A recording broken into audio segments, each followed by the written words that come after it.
Shalom saudaraku sekalian, sangat membahagiakan bisa berjumpa lagi dalam program Bible Study Online CK7. Hari ini kita akan belajar dari Mazmur pasal yang ke-45 mengenai nyanyian pada waktu pernikahan raja.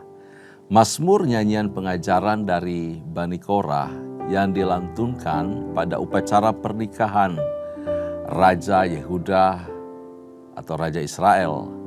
Namun, baik tradisi orang Yahudi maupun tradisi umat Kristen mengartikan bahwa nyanyian ini secara rohani yaitu pernikahan Allah dengan umatnya, yaitu umat Israel. Dan bagi kita umat perjanjian baru, ini merupakan pernikahan dari Raja Mesias, Yesus Kristus Tuhan kita dengan gerejanya, dengan jemaatnya. Bagaimana mutiara berharga dapat kita ambil dari Mazmur pasal 45 ini, pelajaran indah dan bagaimana hubungan Kristus dan gerejanya. Kita akan baca sebentar lagi dan renungkan bersama-sama, karena itu siapkan hati kita. Mari saya ajak kita hampiri Tuhan, kita masuk hadirat Allah. Kita mau sanjung sembah Raja kita, kekasih kita, Yesus Kristus Tuhan namanya. Haleluya. Hinayasana. Yesusku, terima kasih. Haleluya.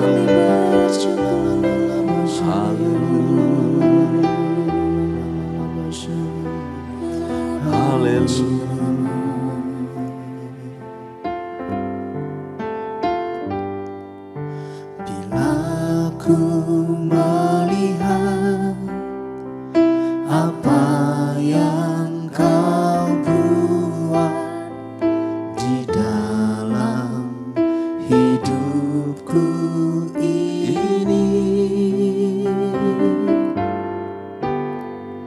hanya air mata, tanda sukacita mengalir di hidupku. Ku bersyukur, ku bersyukur atas kebaikan-Mu, Yesus. Ku bersyukur, ku bersyukur atas kasih setia-Mu. Bila ku melihat apa yang kau buat di dalam hidupku ini, hanya air mata, tanda sukacita mengalir di hidupku.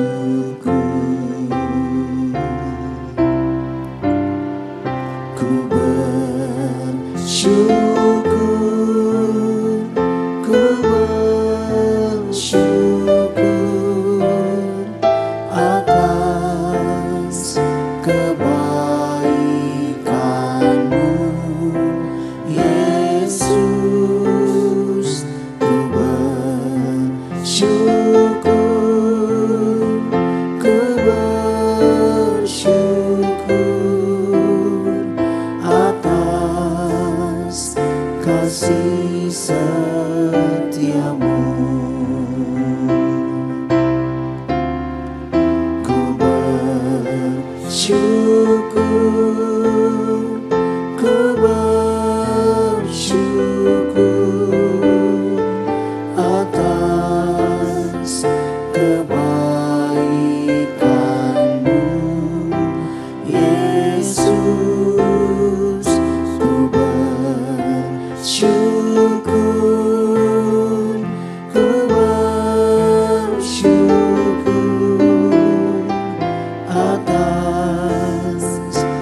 kasih setiamu.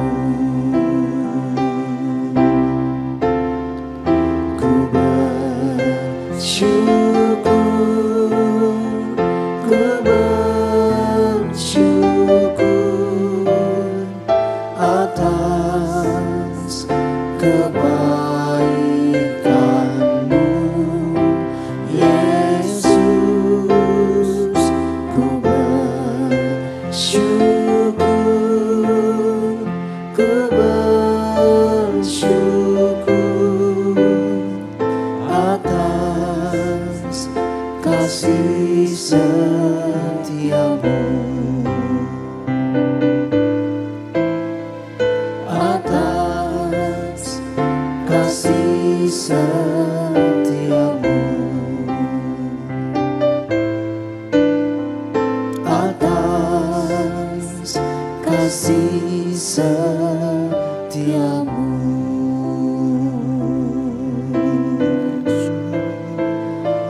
Kami bersyukur Tuhan, kami bersyukur Allah yang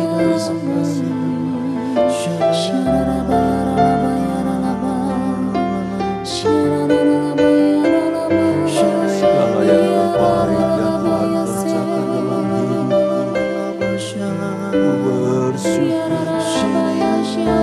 Terima kasih, terima kasih. Haleluya, haleluya, haleluya.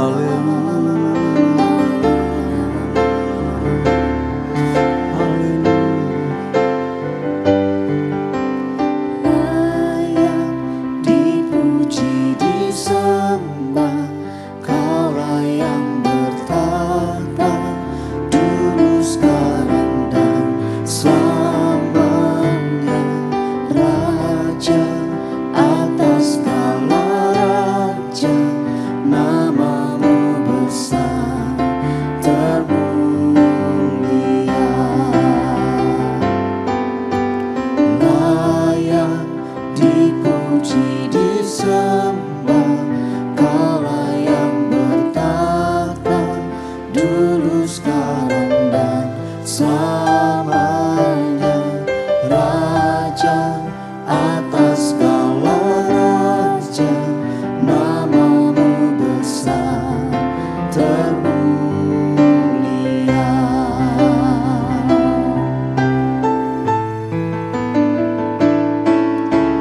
Layak dipuji, disembah, Kaulah yang bertata dulu, sekarang, dan selamanya.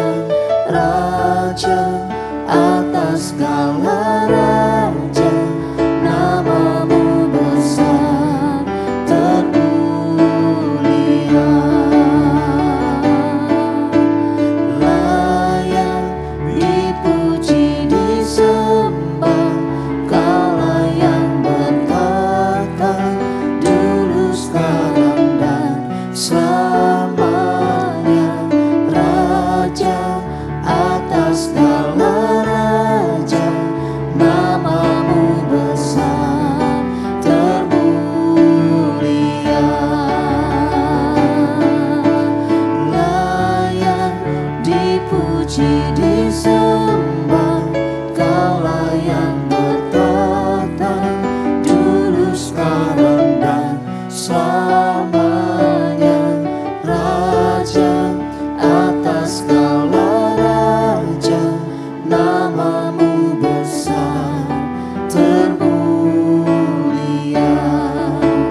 Nama-Mu besar termulia. Nama-Mu besar termulia.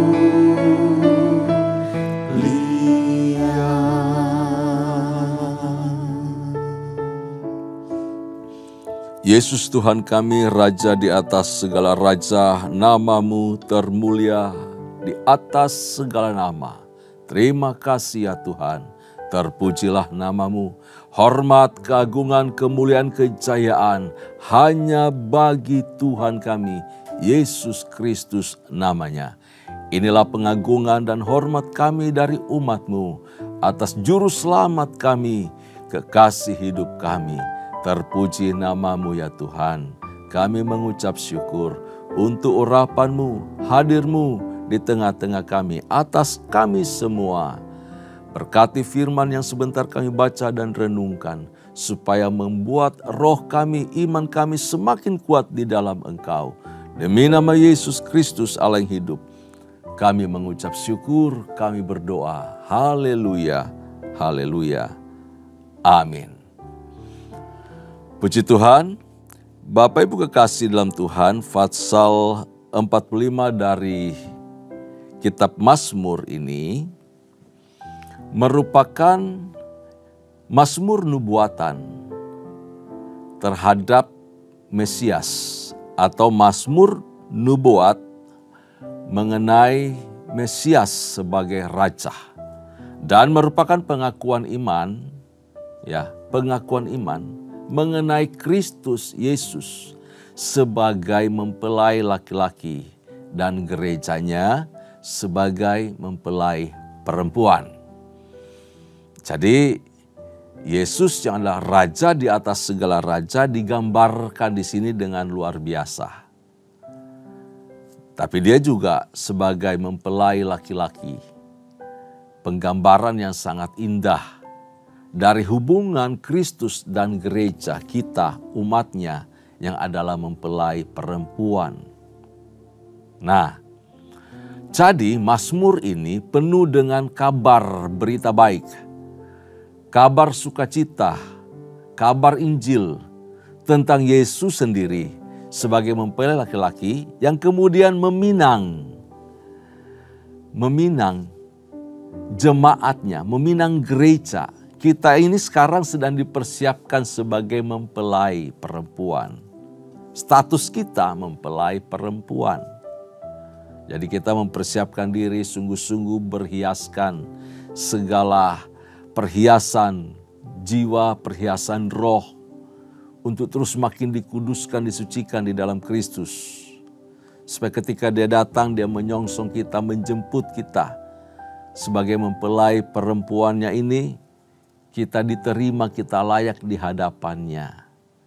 Dan memerintah bersama-sama dengan dia tentu saja. Ketika dia duduk di atas tahta, kita berada bersama-sama dengan Kristus Raja kita. Di perjanjian baru, Bapak Ibu saudara Tuhan,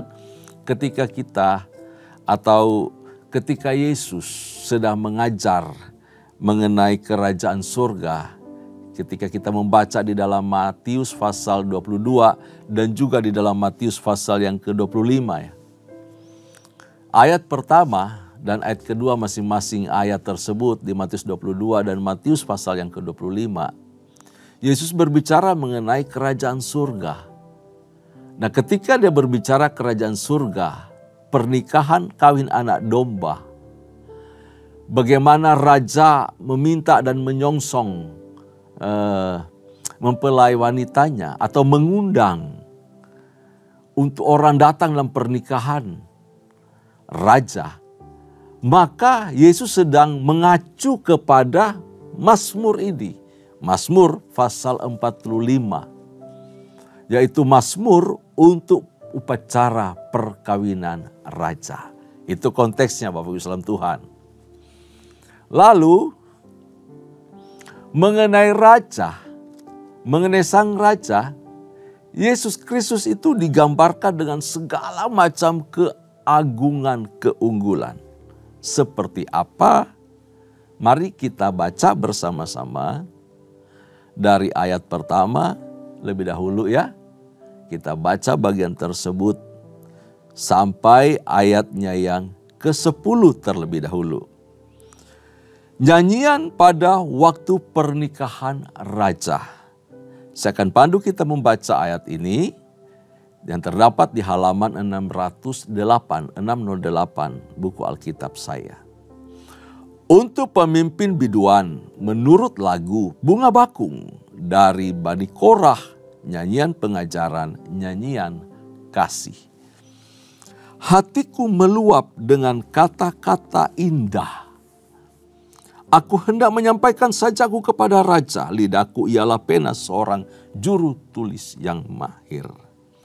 Engkau yang terelok di antara anak-anak manusia, kemurahan tercurah pada bibirmu, sebab itu Allah telah memberkati engkau untuk selama-lamanya.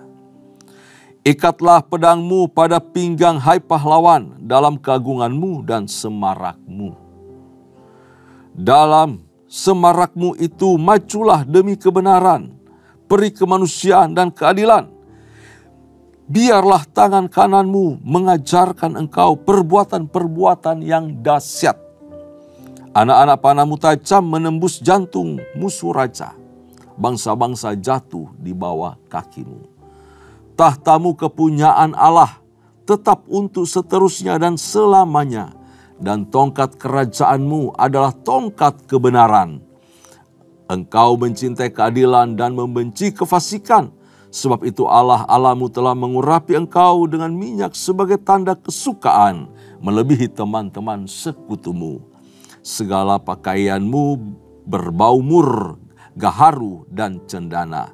Dari istana gading permainan, kecapi menyukakan engkau. Di antara mereka yang disayangi terdapat putri-putri raja. Di sebelah kananmu berdiri permaisuri, berpakaian emas dari Ofir. Nah, mengenai raja, yaitu Yesus Kristus digambarkan punya keunggulan yang hebat, keunggulan pribadi dan karakternya yang paling elok, paling ramah, melampaui segala-galanya. Ini penggambaran luar biasa dari Yesus Kristus Tuhan sebagai Mesias, Sang Raja itu. Kalau mau digambarkan sebagai raja-raja Israel secara jasmani ini nggak mungkin dan tidak ada tandingannya Bapak Islam Tuhan. Kalau mau bilang, oh itu Salomo, enggak, itu bukan Salomo. Karena Salomo tidak menyandang pedang, tidak ada peperangan, tidak ada. Kalau paling dekat ada leluhur dari Mesias, yaitu Raja Daud sendiri. Beliau masih oke. Raja Daud dalam hal penggambaran di sini masih keren, masih luar biasa. Tetapi kalau sampai kepada ratu atau pengantin, itu tidak menggambarkan istri-istri dari Raja Daud. Jadi paling pas di sini betul-betul adalah Yesus Kristus itu sendiri. Jadi kita lihat dari gambaran rohaninya bahwa raja di sini adalah Mesias, Yesus Kristus bersama dengan kita sebagai gerejanya. Kekaguman kita akan Kristus karena apa? Karena kelembutannya, hebatnya di situ, karakternya. Kita bisa lihat keagungan Kristus dari mana? Dari pengampunannya, kemurahan hatinya, dari kasihnya yang begitu luas, begitu besar, yang tak terukur, tak dapat diselami dalamnya. Segala anugerah yang indah, yang baik, yang termanis, yang disediakan Bapa diberikan kepada kita melalui Kristus Yesus dan demi Dia untuk kemuliaannya. Bapak Ibu boleh baca bagian tersebut di dalam Efesus pasal yang pertama ayat yang ketiga. Bahwa segala kekayaan di surga disediakan dan diberikan kepada kita, kepada gerejanya, umat tebusannya, milik kepunyaannya. Melalui Kristus Yesus Tuhan kita. Ini hal yang sangat luar biasa kita lihat dari Sang Raja Yesus Kristus. Lalu bukan cuma penggambaran mengenai keagungan yang di ayat 3 dan sampai ayat yang keempat itu. Dilanjutkan berikutnya di ayat yang kelima sampai ayatnya yang keenam. Itu ada sebuah penggambaran luar biasa mengenai kemuliaan. Kemuliaan dari Raja di atas segala raja. Ya. Bagaimana pemerintahannya, bagaimana kebenarannya itu nyata sekali di dalam bagaimana dia memerintah, cara dia memerintah. Lalu kemegahan dari istana, tempat dia memerintah, tempat dia berkuasa. Dia duduk di atas tahtanya. Digambarkan bahwa ia adalah seorang penakluk, raja penakluk. Segala musuh-musuh ditaklukkan di bawah kakinya. Bangsa-bangsa jatuh di bawah kakinya dan sujud menyembah kepadanya. Itu keren sekali. Kristus Yesus menaklukkan musuh. Yesus Kristus menaklukkan bangsa-bangsa. Semua dibawa kepadanya dan menjadi milik kepunyaannya. Bukan karena mengeluarkan pedang jasmani, pedang secara fisik, dengan kekerasan, dengan perang. Tidak sama sekali. Tetapi dengan keagungan karakternya itu, pengampunan, kasih setia, dengan anugerah, dengan kelemah lembutan itu dia menaklukkan musuh. Ingat perkataan dari seorang penakluk Eropa, penakluk dunia, Napoleon Bonaparte. Dia mengatakan begini, "Aku menaklukkan dunia dengan pedang. Tetapi ada seorang penakluk yang menaklukkan dunia ini melampaui semua para penakluk yang pernah hidup di muka bumi, yaitu Yesus. Dia menaklukkan dunia dengan kasih, dengan kelemah lembutan, dengan kemurahan, bukan dengan pedang, bukan dengan kekerasan, bukan dengan perang, tetapi dengan kasih. Ia berkorban untuk kita. Itu raja yang hebat. Kita diselamatkan dari kuasa dosa, kuasa maut. Kita diselamatkan dari kebinasaan kekal oleh karena kasih-Nya. Dia menaklukkan kuasa dosa, musuhnya yaitu si iblis, dan menyelamatkan kita sebagai mempelai wanitanya dari kuasa dosa dan maut. Dia bawa kita. Dia bersihkan kita, dia sucikan kita supaya kita layak di hadapan dia. Nah, berikutnya keagungan, kemuliaan, lalu kemudian bicara mengenai kualitas. Kualitas dari mempelai perempuan digambarkan sini dengan sangat baik, sangat indah. Bahwa gerejanya itu harus memiliki sebuah komitmen untuk meninggalkan dunianya dan fokus kepada raja saja. Coba perhatikan Bapak Ibu saudara Tuhan ya. Kita sekali lagi baca dari ayat 7 dan seterusnya. Tahtamu kepunyaan Allah tetap untuk seterusnya dan selamanya. Dan tongkat kerajaanmu adalah tongkat kebenaran. Engkau mencintai keadilan dan membenci kefasikan. Sebab itu Allahmu telah mengurapi engkau dengan minyak sebagai tanda kesukaan melebihi teman-teman sekutumu.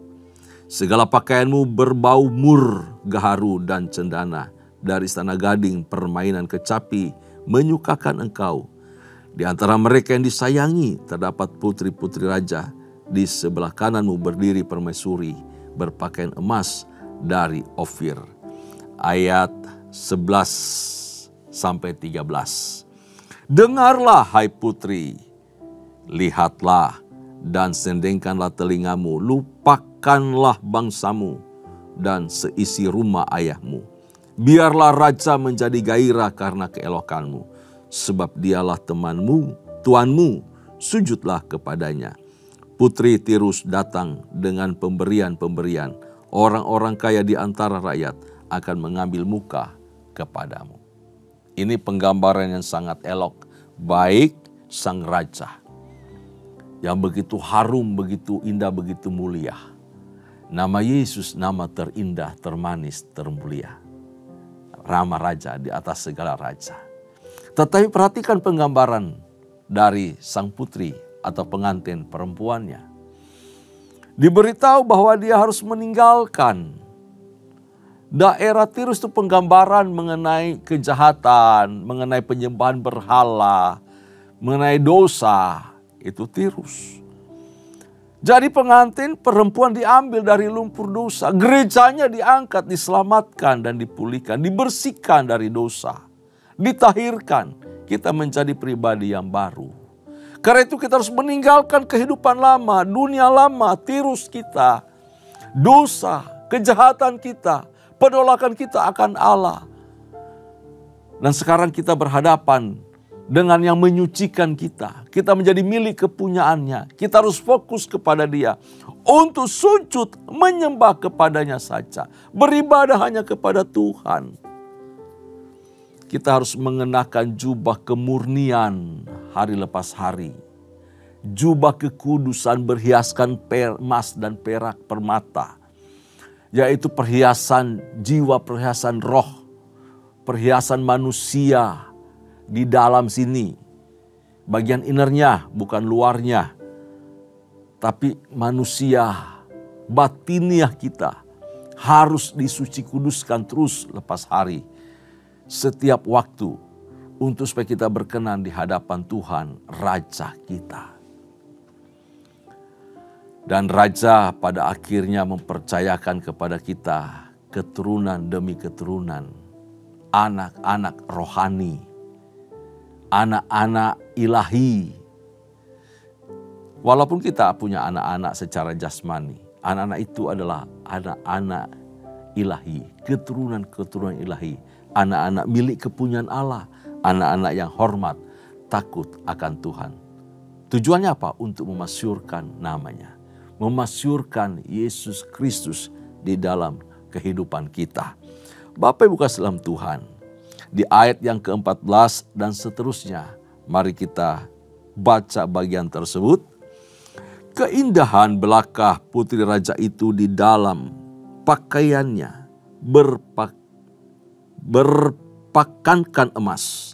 Dengan pakaian bersulam berwarna-warna ia dibawa kepada raja. Anak-anak darah mengikutinya, yakni teman-temannya yang didatangkan untuk dia. Dengan sukacita dan sorak-sorai mereka dibawa, mereka masuk ke dalam istana raja.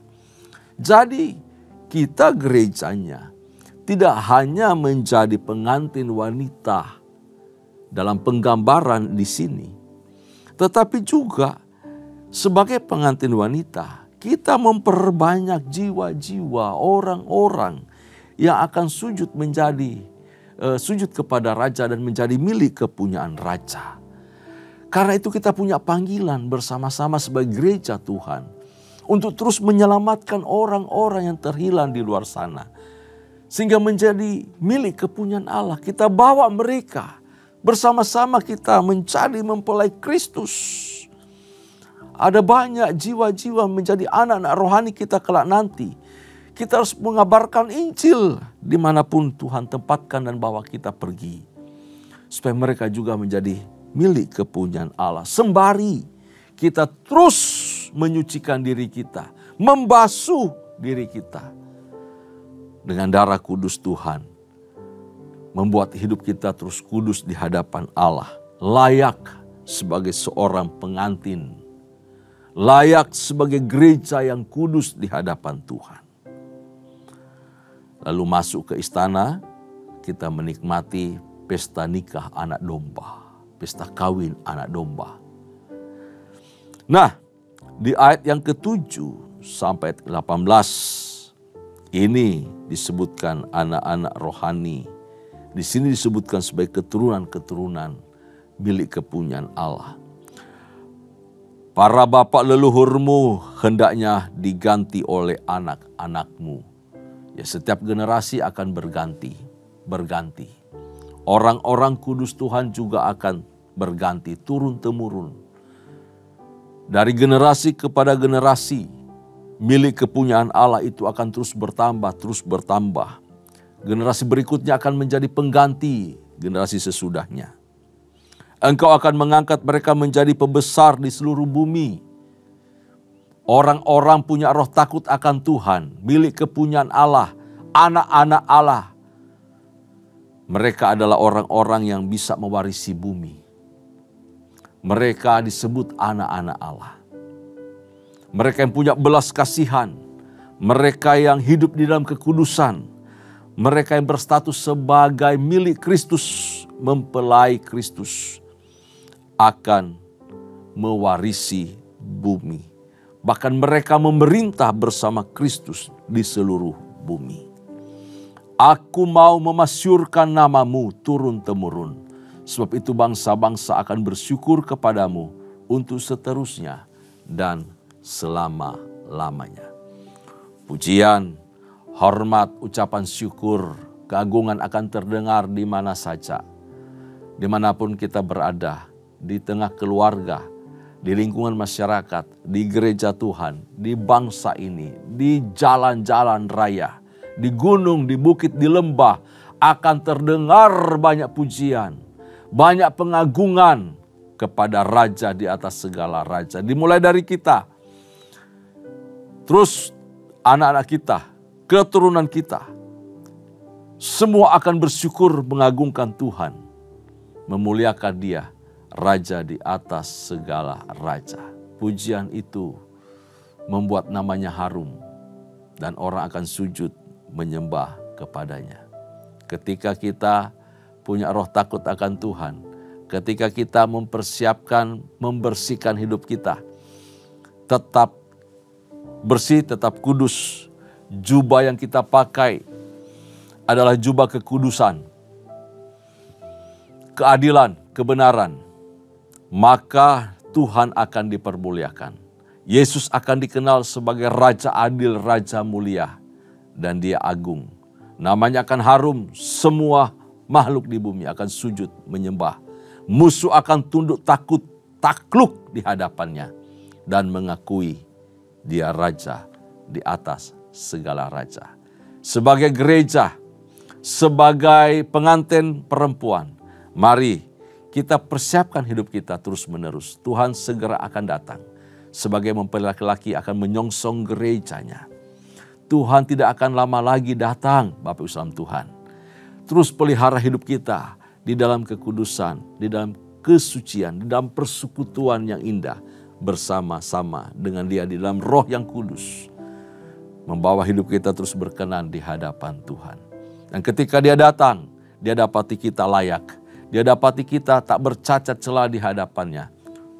Kudus, suci, dan murni, tiada celah. Itulah gereja yang diidam-idamkan oleh Kristus sebagai mempelai wanitanya. Kita akan dibawa masuk ke dalam pesta pernikahan anak domba.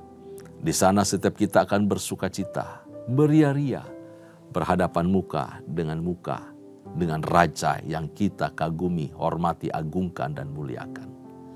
Tuhan Yesus memberkati kita. Tundukkan kepala, kita berdoa. Bapa Surgawi, terima kasih buat hari ini kami mengucap syukur. Kami telah membaca firman-Mu dan kami merenungkan bersama-sama kebenaran firman-Mu ini. Kami bersyukur ya Tuhan, kami diingatkan untuk terus hidup kudus, berkenan di hadapan Allah. Hidup suci di hadapan Tuhan di tengah-tengah dunia yang semakin rusak ini. Sebab kami adalah mempelai-mempelai Kristus, pengantin perempuan yang telah diambil, yang telah dipisahkan keluar dari segala dosa dan kejahatan. Keluar dari penyembahan-penyembahan yang tidak benar. Dan fokus kepada Kristus, kepada Tuhan, kepada kemuliaan-Mu. Terima kasih ya Tuhan. Kami bangga punya Yesus. Kami bangga punya Raja di atas segala raja. Kami bangga kami menjadi umat kepunyaan-Mu. Terima kasih ya Tuhan, berkati kami semua, berkati umat-Mu. Berkati setiap pribadi, keluarga demi keluarga, orang tua maupun anak, pekerjaan pelayanan mereka, apapun yang dikerjakan tangan mereka jadikan berhasil dalam nama Yesus. Terpuji nama-Mu ya Tuhan, menjelang hari kedatangan-Mu, kami sebagai gereja-Mu terus menerus mempersiapkan hati. Terus menerus untuk menyucikan hidup kami dari segala bentuk kecemaran. Supaya kami layak di hadapan-Mu, kudus di hadapan-Mu. Dan kami pengantin yang siap untuk dijemput oleh Tuhan. Terpuji nama-Mu ya Tuhan. Kami mengucap syukur, kami berdoa. Kekasih-kekasih Tuhan, arahkan hatimu di hadapan Allah dan terimalah segala berkat anugerah yang melimpah dari Allah Bapa, kasih sayang di dalam Kristus Yesus Tuhan serta persekutuan yang manis dengan Allah Roh Kudus menyertai kita mulai hari ini sampai parusia. Tuhan datang pada kali yang kedua, bahkan sampai selama-lamanya. Setiap kita yang percaya, sama-sama katakan, amin. Puji Tuhan, shalom. Tuhan Yesus memberkati kita.